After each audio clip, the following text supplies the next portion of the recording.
Khanna from Vishwas Navsharda Public School, Pune.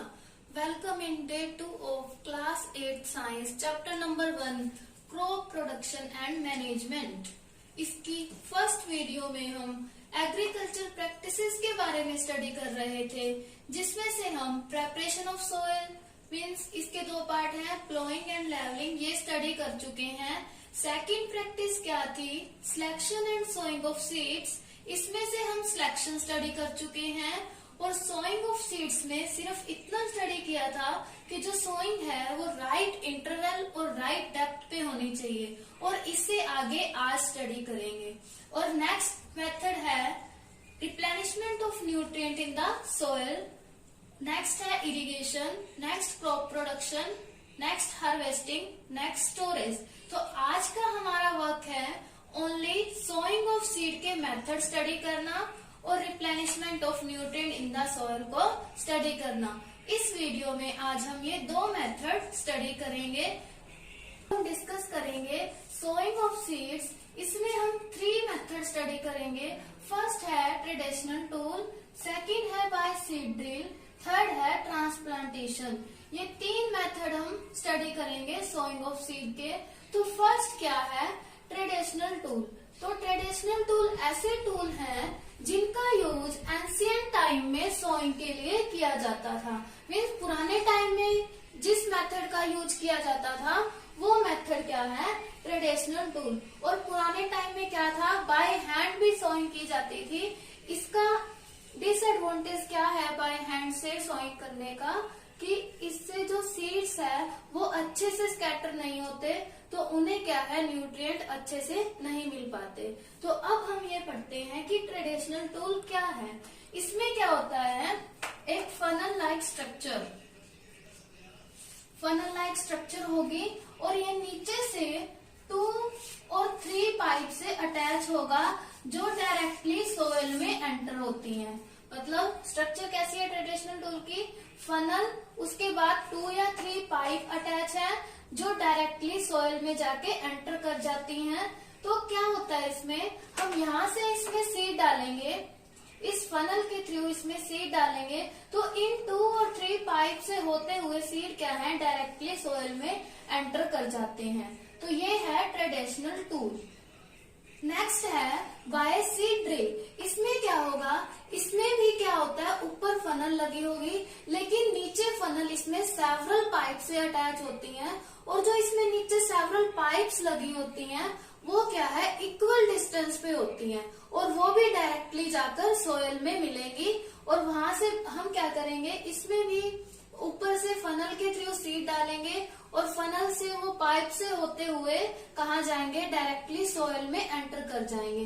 But इसका फायदा क्या है, ये मॉडर्न मेथड है, इसका फायदा क्या है, इससे जो सीड है वो जल्दी से हम स्कैटर कर देते हैं। वाई, बिकॉज इसे हम ट्रैक्टर की हेल्प से चलाते हैं। अब सीड ड्रिल है, इसे हम ट्रैक्टर की हेल्प से चलाएंगे तो क्या होगा, इससे टाइम सेव होगा और लेबर भी सेव होगी, और क्या होगा, जल्दी जल्दी से जो सीड है वो स्कैटर्ड हो जाएंगे और सोइंग जल्दी से हो जाएगी। नेक्स्ट मेथड है ट्रांसप्लांटेशन। अब ट्रांसप्लांटेशन क्या है, कुछ प्लांट्स ऐसे होते हैं जिसका सीड हम डायरेक्टली फील्ड में नहीं लगाते, तो उनकी हम क्या लगाते हैं, सीडलिंग लगाते हैं। हम सीड को डायरेक्ट फील्ड में नहीं लगाते, तो वो सीडलिंग कहाँ ग्रो करती है, नर्सरी में। तो हम क्या करते हैं, नर्सरी से सीडलिंग को लेके आते हैं और फिर उन्हें हम क्या करते हैं, फील्ड में लगाते हैं। तो वो मेथड क्या है, ट्रांसप्लांटेशन। अब जैसे राइस है, राइस की क्रॉप के लिए हम सीड नहीं लगाएंगे, हम क्या करते हैं, उसकी सीडलिंग को नर्सरी से परचेज करके लाते हैं, फिर उसे हम फील्ड में लगाते हैं। तो वो मेथड क्या है, ट्रांसप्लांटेशन। अब हम replenishment of nutrient in the soil के 2 पार्ट स्टडी करेंगे। फर्स्ट है natural method to restore fertility and second है मैन्योर एंड फर्टिलाइजर। और अब हम फर्स्ट मेथड जो है natural method of restore fertility, इसके भी 3 पार्ट स्टडी करेंगे। उसमें से फर्स्ट जो है वो है fallowing, and second is crop rotation, and third is mixed cropping. अब 1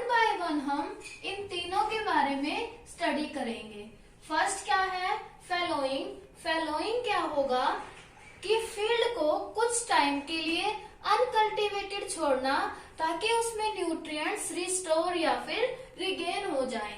वो जो मेथड है उसे हम क्या बोलेंगे, फैलोइंग। मीन्स फील्ड को कुछ टाइम के लिए अनकल्टिवेटेड छोड़ना ताकि उसके अंदर न्यूट्रिएंट्स रिगेन या फिर रिस्टोर हो जाएं। अब सेकंड क्या है, क्रॉप रोटेशन।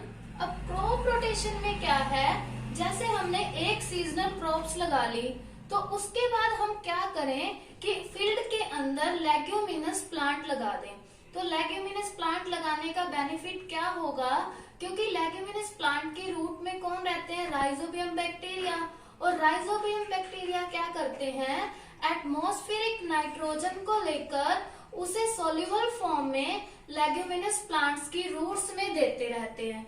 अब रूट्स में नाइट्रोजन जाएगी, मीन्स सॉइल के अंदर नाइट्रोजन जाएगी, तो इससे सॉइल की फर्टिलिटी क्या होगी, इंक्रीज। तो मीन्स इससे क्या हुआ, क्रॉप रोटेशन से एक क्रॉप हमने लगाई, उसके बाद हमने क्या लगा दिए, लेग्यूमिनस प्लांट लगा दिए, जिससे क्या हो रहा है, सोइल की फर्टिलिटी इंक्रीज, बिकॉज सोइल में क्या हो रही है, नाइट्रोजन का अमाउंट इंक्रीज हो रहा है। तो यही होता है क्रॉप रोटेशन। एक क्रॉप को लगाने के बाद उसमें क्या लगाना, दूसरी क्रॉप या फिर लेग्यूमिनस प्लांट लगाना। अब है मिक्स्ड क्रॉपिंग। मिक्स्ड क्रॉपिंग क्या है कि 2 और मोर क्रॉप्स को एक साथ लगाना।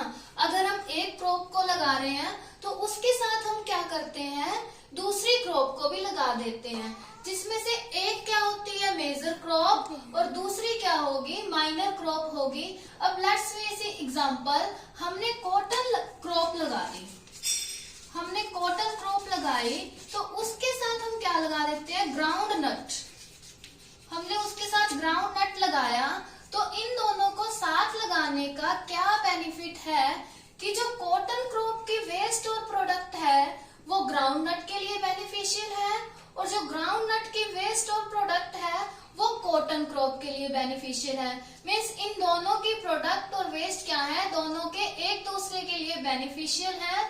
तो यही होती है मिक्स्ड क्रॉपिंग, कि जो 2 क्रॉप हम साथ लगा रहे हैं वो दोनों ही क्या होती हैं, एक दूसरे के लिए बेनिफिशियल। तो ये था इन तीनों के बारे में, fallowing, crop rotation and mixed cropping. First method हमारा कंप्लीट हुआ, जो नेचुरल मेथड था। अब हम क्या स्टडी करेंगे, मैन्योर एंड फर्टिलाइजर। मैन्योर और फर्टिलाइजर ऐसे सब्सटेंस हैं जिनका यूज फील्ड्स में उनकी हेल्थी ग्रोथ के लिए किया जाता है। Means manure and fertiliser are the substance which are used for the healthy growth of the crops. Firstly we will see what is manure. Manure क्या है, organic substance है। Organic substance means वो field में ही prepare किए जाते हैं, animal के waste से या फिर प्लांट के वेस्ट से। फार्मर क्या करते हैं, एनिमल वेस्ट और प्लांट वेस्ट को एक जगह पर इकट्ठा कर देते हैं, फिर उनके अंदर जो माइक्रो ऑर्गेनिज्म है उसकी हेल्प से उसमें क्या होगा, रिएक्शन होगी, और फिर वो किस में चेंज हो जाते हैं, मैन्योर में चेंज हो जाते हैं। और इसका यूज फिर किसके लिए किया जाता है, क्रॉप्स की ग्रोथ के लिए फिर इसका यूज किया जाता है। अब नेक्स्ट क्या है, फर्टिलाइजर।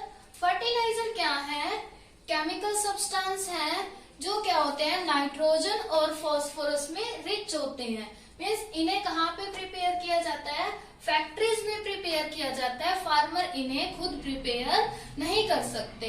और ये क्या होते हैं, ये महंगे होते हैं, और जो मैन्योर है वो क्या होंगे, चीपर। अब हम मैन्योर और फर्टिलाइजर में डिफरेंस देखेंगे कि मैन्योर और फर्टिलाइजर में डिफरेंस क्या है। Firstly we see manure then fertiliser. एक डिफरेंस तो यही हुआ कि मैन्योर क्या है, ऑर्गेनिक सब्सटेंस, और फर्टिलाइजर क्या है, chemical substance. Second difference is manure कहाँ प्रिपेयर किए जाते हैं, फील्ड में, बट फर्टिलाइजर कहाँ प्रिपेयर किए जाते हैं, फैक्ट्रीज में प्रिपेयर किए जाते हैं। थर्ड डिफरेंस क्या हुआ, जो मैन्योर है वो चीपर है, बट फर्टिलाइजर क्या है, कॉस्टली है। और भी हम इस तरह से 2-3 और डिफरेंस देख सकते हैं इनके बीच में। और हमने क्या करना है, इन टॉपिक्स को जो हम आज स्टडी कर चुके, इन्हें आपने स्टडी करना है। जो स्टूडेंट बुक्स ले चुके हैं वो इस वीडियो को देखें और साथ में बुक रखें और बुक में से भी रीड करें। बट जिन स्टूडेंट के पास बुक्स नहीं है वो जो आपको फर्स्ट डे पीडीएफ भेजी गई थी उस पीडीएफ में से वीडियो को देखने के बाद रीड करें और नेक्स्ट डे जो आपको क्वेश्चन भेजे जाएं उन क्वेश्चन को सोल्व करें। तब तक के लिए थैंक यू।